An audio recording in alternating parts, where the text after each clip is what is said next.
परभणीमध्ये जी घटना झाली त्यावरती आपली प्रतिक्रिया. परभणीमध्ये काल एका माथे फिरून डॉक्टर बाबासाहेब आंबेडकरांच्या पुतळ्यापाशी असलेल्या संविधानाची पाडण फाडण्याचं काम केलं. पहिले ह्या घटनेचा मी जाहीर निषेध करतो. शेवटी डॉक्टर बाबासाहेब आंबेडकर ह्या देशाचे एक महापुरुष आहेत. त्यांच्या प्रती सगळ्याच समाजाला आदर आहे. परंतु जी घटना घडली ती दुर्दैवी आहे. त्यानंतर ज्या काही घटना घडल्या त्यामध्ये युवकांचा मोठ्या प्रमाणात सहभाग आहे. युवकांना असं वाटते की हा माथं फिरून असून ह्याच्या मागे कोणीतरी एखादी शक्ती असावी आणि हा संशयाच्या घेऱ्यातून उद्भवलेली परिस्थिती रात्री पोलीस प्रशासनानं, जिल्हा प्रशासनानं ज्या पद्धतीनं हाताळायला हवी होती त्या पद्धतीने हाताळली नाही, म्हणून आज उद्भवलेला हा प्रसंग आहे. ही जर रात्री जर 144 लागू केला असता तर आज ही परिस्थिती उद्भवली नसती. परंतु आज जे काही प्रकरण घडतंय की तोडफोड होते आहे, जाळपोळ होते आहे, पोलिसांवर दगडफेक होते आहे, ही शोकांतिक आहे. मी सर्व युवकांना या ठिकाणी आंबेडकरी चळवळीतील युवकांना नम्र विनंती करणार आहे की मित्रांनो, तुमच्या भावनाशी आम्ही सहमत आहोत, परंतु कायदा हातात घेऊन उद्या आपलं आयुष्य बर्बाद होईल असे कुठलेही कृत्य आपण करू नका, हे आपल्याला विनंती करतो. आणि समाजामधल्या भंते जे असतील, राजकीय क्षेत्रात काम करणारे व्यक्ती असतील किंवा सामाजिक स्तरात काम करणारे व्यक्ती असतील, या सगळ्यांना माझी हात जोडून विनंती आहे की तुम्ही सगळ्यांनी पुढे येऊन या युवकांना कुठेतरी मार्गदर्शन करून हे सगळं थांबवण्याची गरज आहे असं मला वाटतं. शेवटी आपण परभणीकर आहोत. हे सगळे परभणीतल्याच लोकांचं नुकसान होतंय.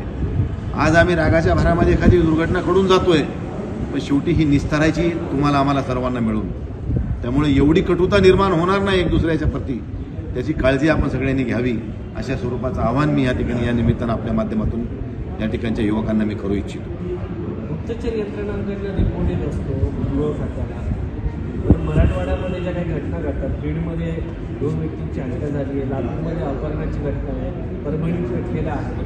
मराठवाडा इतका अशांतता का झाली? अशांत व्हायचं कारण नाही, परंतु तशा इन्सिडेंट घडल्या. आता काल परभणीमध्ये एक मोर्चा झाला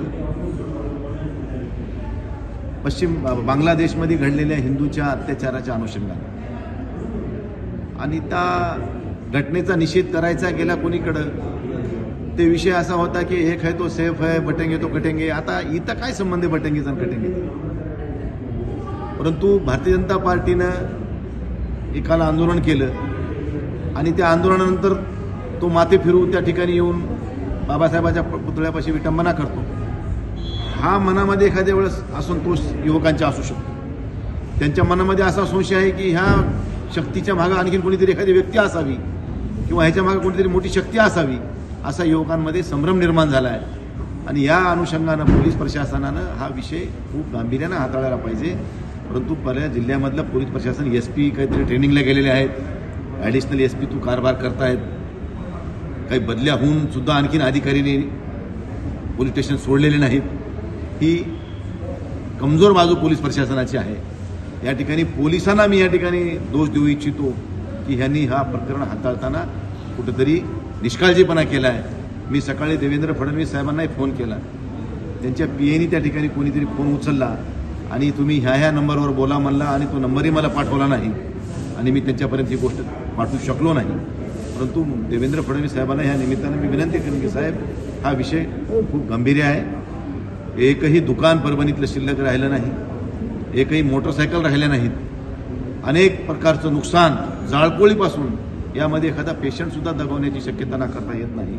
अशा स्वरूपाचं आंदोलन चालू आहे. म्हणून समाजातल्या सगळ्याच घटकांनी, जे सामाजिक बांधिलकीतून काम करणारा वर्ग आहे, त्यांनी आता पुढे येऊन हा विषय हाताळणं आता काळाची गरज आहे असं मला या ठिकाणी या निमित्तानं आपल्याला